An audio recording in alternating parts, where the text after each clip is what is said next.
Hello dear students, welcome to Legalite academy. Parinati series के second session में आज हम लोग डिस्कस करेंगे some important questions and also some important previous year questions of CUT, PG, LLB. So dear students, अगर अभी तक आपने इसका इट मीन्स हमारा जो सीरीज है, इस सीरीज का अगर आपने एपिसोड 1 नहीं देखा है तो आप क्या करेंगे कि सबसे पहले जाकर इस सीरीज के एपिसोड 1 को देखेंगे। एंड आपके लिए लीगलाइट एकेडमी कंप्लीट सीरीज लेकर आई है सभी सब्जेक्ट्स की, जो लीगलाइट एकेडमी के यूट्यूब चैनल पर अवेलेबल है। तो आप सभी एपिसोड्स को वॉच कीजिए और सो दैट आप ऐसा माइंडसेट बना सके जिससे कि 100% मार्क्स आप अपने एग्जाम में गेन करेंगे। So now without delay let's get started. So our first question is, examiner ने क्या दिया है आपको, replace the underlined part with the correct option.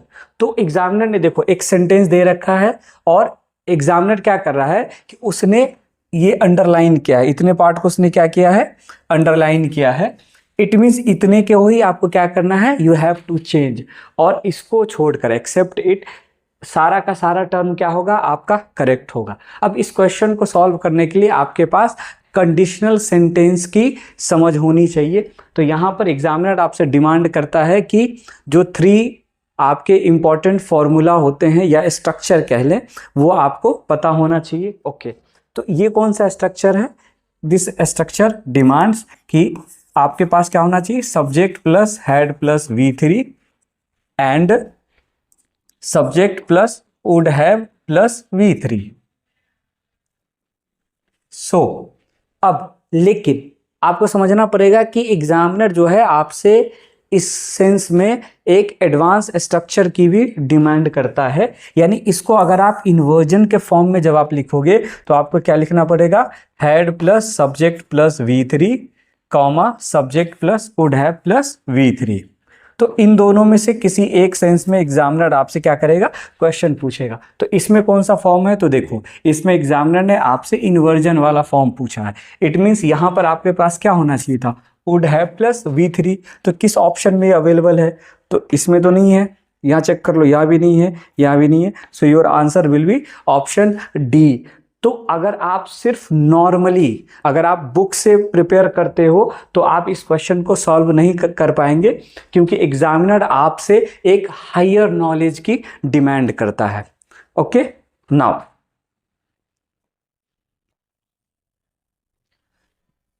Our second question is, examiner ने इसमें क्या किया है, देखो फिर से एग्जामिनर ने आपसे फिल इन द ब्लैंक्स का क्वेश्चन पूछा है। ये यहां तक है, ये आप माइंड में रखोगे। ओके, तो एग्जामिनर ये चाह रहा है कि आप इस सेंटेंस को रीड करेंगे एग्जाम में और सबसे पहले क्या निकालेंगे, मीनिंग। तो आपने मीनिंग जैसे इसका फाइंड आउट कर लिया, फिर आपको चेक करना है कि एग्जामिनर बस आपसे ये एक्सपेक्ट कर रहा है कि आप ये बताओ कि यहां पर जो आएगा वो करेक्ट फ्रेज क्या होगा। तो फ्रेज के लिए आपको क्या करना है, थोड़ा सा आपको अपना रीडिंग को क्या करना है, इंप्रूव करना है। तो करेक्ट जो आपका फ्रेज होता है वो होता है इन फेवर ऑफ। क्लियर? तो किस ऑप्शन में अवेलेबल है चेक कर लीजिए। तो only in option C will be your right answer.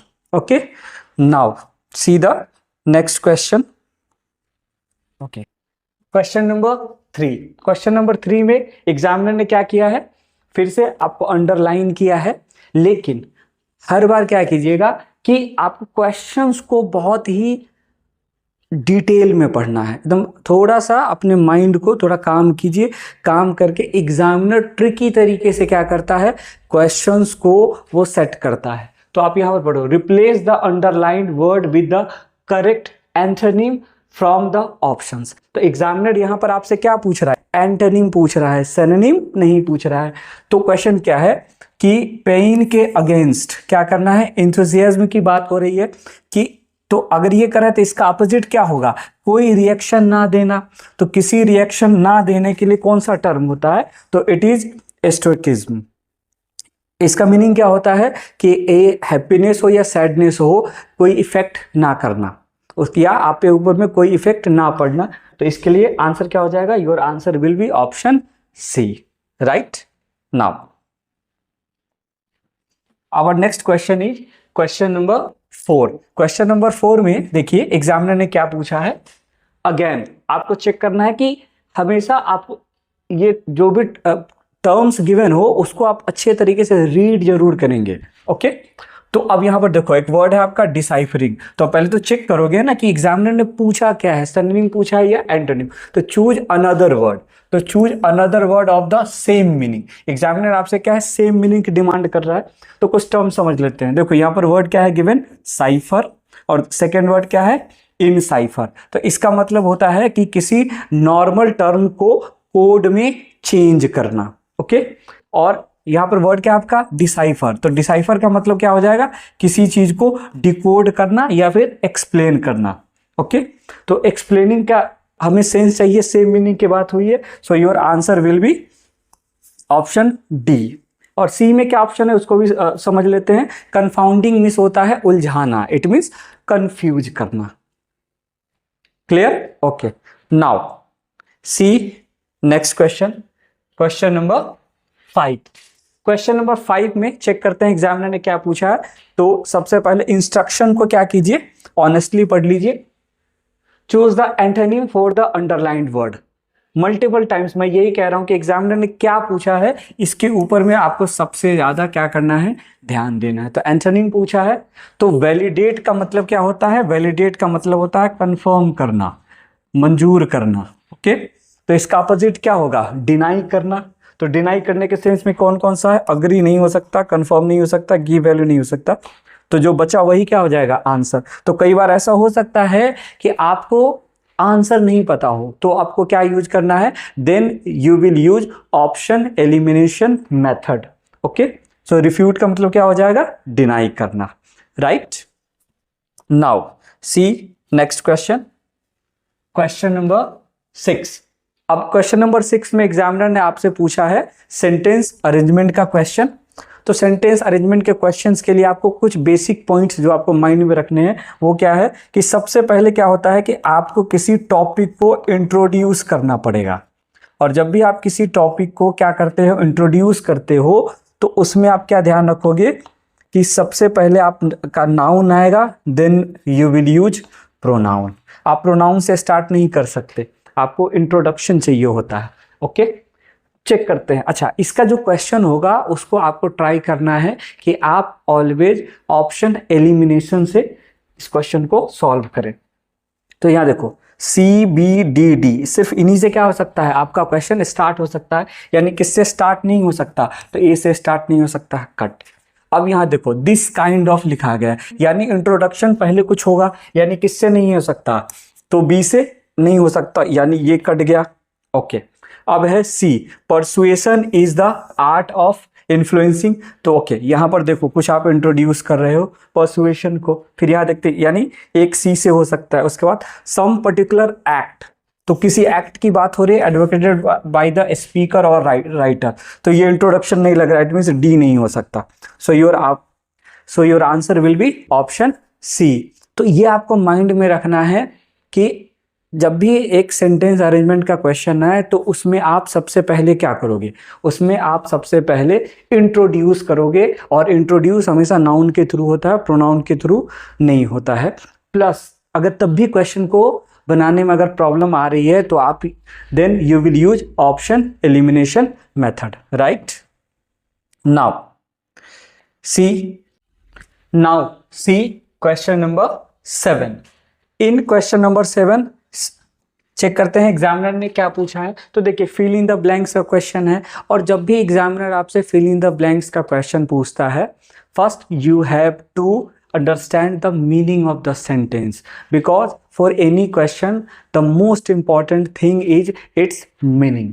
तो एग्जामिनर ने क्या पूछा है, the manager dash by talking about the bonus much before it came in black and white. Okay, तो एग्जामिनर ने ये दिया है, आप सबसे पहले क्या निकालेंगे, इसका मीनिंग। आपने मीनिंग निकाला कि एग्जामिनर ने, देखो यहां पर भी एग्जामिनर ने एक फ्रेज का यूज किया, ब्लैक एंड व्हाइट कहने का मतलब होता है इन रिटन फॉर्म। तो एग्जामिनर ने बिना क्या किया है, बिना रिटन फॉर्म के को लिखे हुए ही एग्जामिनर ने किस में क्या है ना बोला है, किसके बारे में, बोनस के बारे में बोला है। तो ये कैसा एक्ट है, तो ये एक प्री मेच्योर एक्ट है।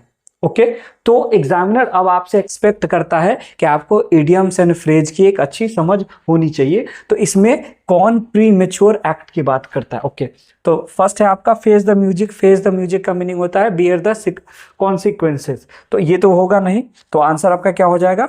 Jump the gun. Jump the gun means act prematurely. Okay cut no ice means fail हो जाना, कोई रिजल्ट नहीं देना। ओके और ब्लो ऑफ द स्टीम।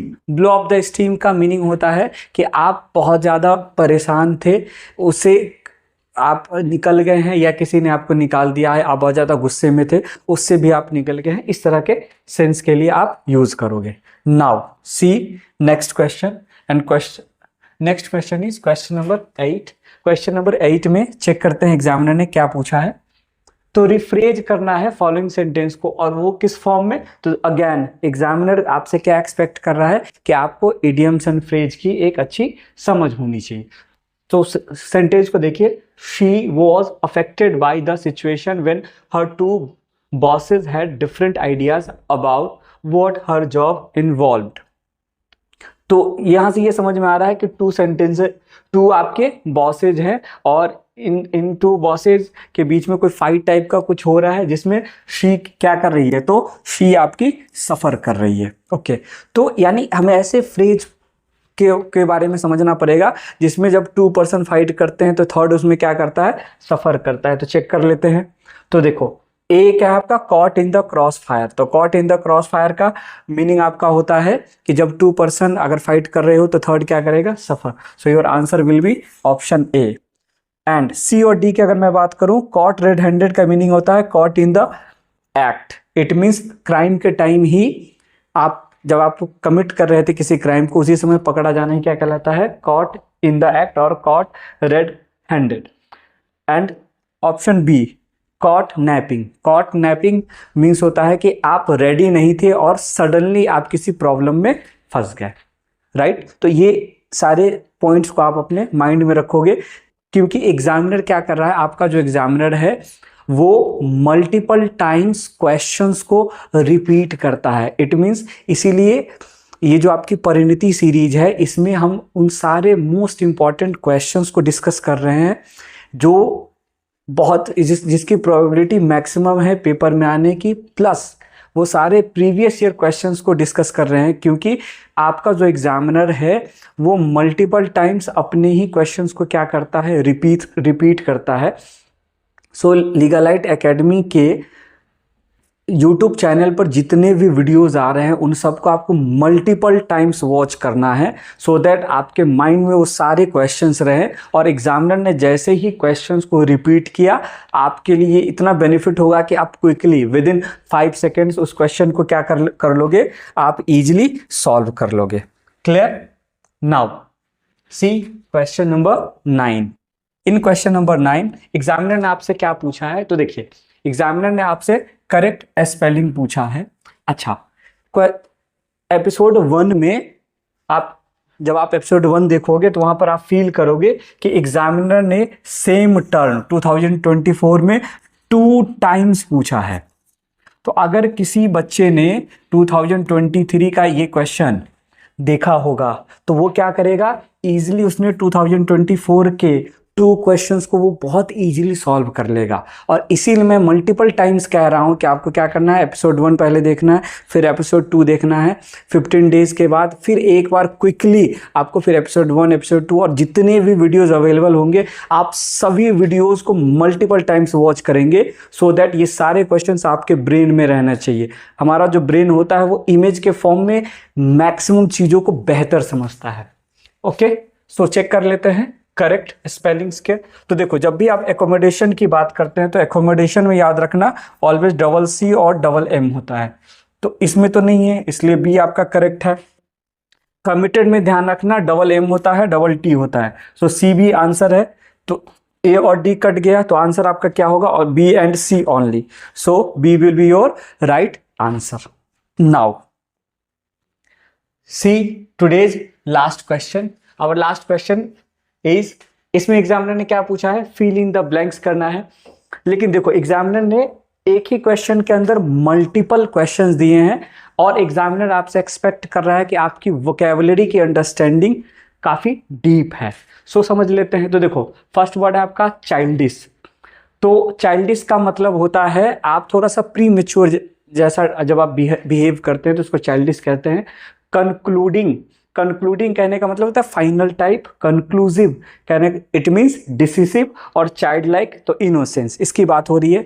तो किस सेंटेंस में क्या आएगा, यही एग्जामिनर आपसे डिमांड कर रहा है। तो it is in the dash chapter. तो चैप्टर सिर्फ कौन हो सकता है, तो चैप्टर आपका सिर्फ कंक्लूडिंग हो सकता है। इट मींस ए का क्या होना चाहिए, आपका सेकंड होना चाहिए। तो ए के सेकंड में कितने ऑप्शंस है, तो ओनली आपका वन ऑप्शन है, ए का 2। ओके, फिर भी देखो, जब भी वन आपका क्लियर हो जाए तो एक और कम से कम आपको क्या करना है, चेक करना है और फिर आपको अपने टाइम को बचाना भी है। ओके, सो सेकंड है do we have dash proof. तो कैसा प्रूफ चाहिए, तो डिसिसिव प्रूफ चाहिए, ऐसा कुछ सेंस आ रहा है। तो कंक्लूसिव यानी बी का क्या होना चाहिए, 3 होना चाहिए।